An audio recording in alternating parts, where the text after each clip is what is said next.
I'd love to ask you if you yourself, being a Western practitioner, are you drawn to a particular Western deity or deities? Sure. My work is my personal work is very much with the goddess Babylon.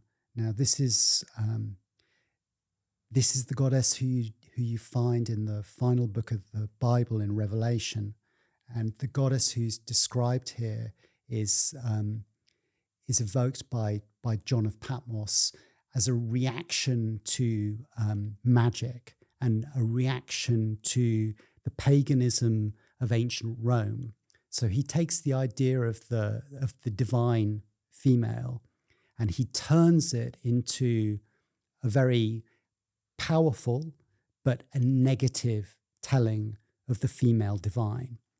So in Europe, we had a long Marian tradition, a tradition of worshipping Mary as a goddess, because there was something missing. If you just have Jesus and you have Jehovah, then there's no female component. So people are saying, well, what's that going to be? So Catholicism in particular worshipped Mary and was seen by other Christians as being pagan for worshipping Mary because of the way in which they were pursuing it.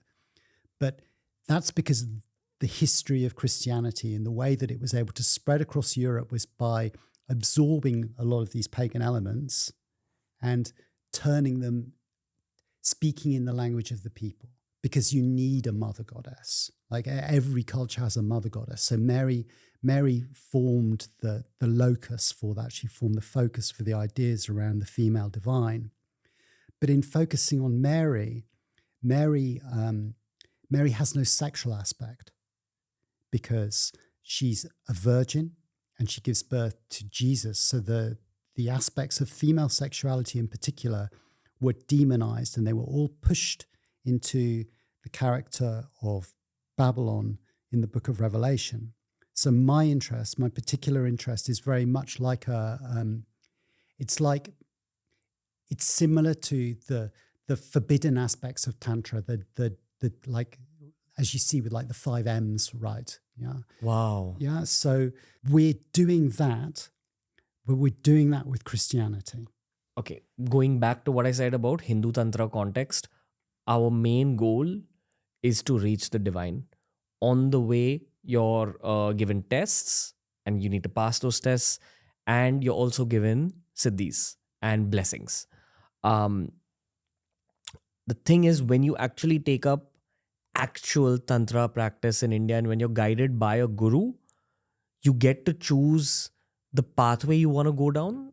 And I'm not going to get into the details of the pathways, but broadly speaking, there's Dakshinachar, which is like an easy way of going about it. It's a sattvic way where animal sacrifice and meat eating are not a part of this process. But if you want to make it a little more fierce, there's Vamachar, and the most fierce one is Kolachar. The one even more fierce than this is Aghora, which is not for the average everyday person. So you're saying that these are elements of European Kolachar Tantra? Yes. Okay, because in Kolachar, we speak about the 5 M's. I don't remember the Sanskrit words for it. I think it's Matsya, which is fish, like seafood, fish. Mas, meat. Madira, alcohol. I think Methun, which is sex. And there's another M, which loosely translates to grain. Yep. So these are the 5 elements: alcohol, sex, meat, fish, and grain. So you end up using these 5 elements in your practice. It's similar. It's not exact, but it can be understood in terms of that kind of work. Okay. So the techniques that are very often used in magic are these forbidden aspects. So yes, those are things which feature in the practice. Okay.